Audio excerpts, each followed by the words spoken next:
But if you are identified with the mind, your desires will be different. Music, dance, poetry.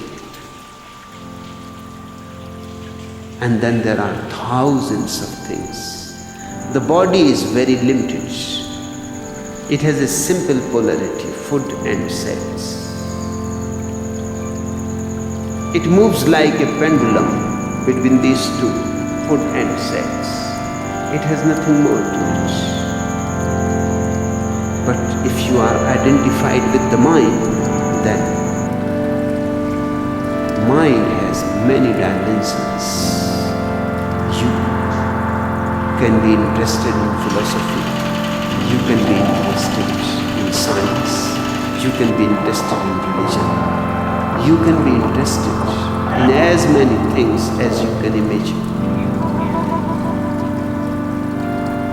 If you are identified with the heart, then your desires will be still of a higher nature, higher than the mind.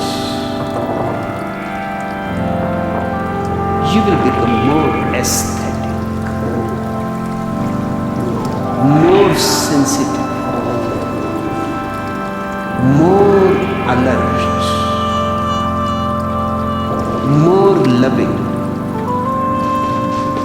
The mind is aggressive, the heart is receptive.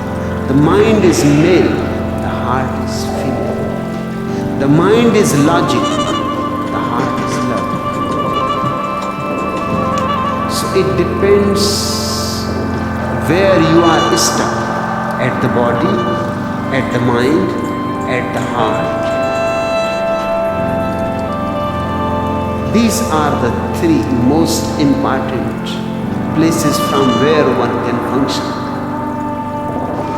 But there is also the fourth in you. In the East called the Turiya. Turiya simply means the fourth, the transcendental. If you are aware of your transcendentalness, then all desires disappear. Then one simply is, with no desire at all, with nothing.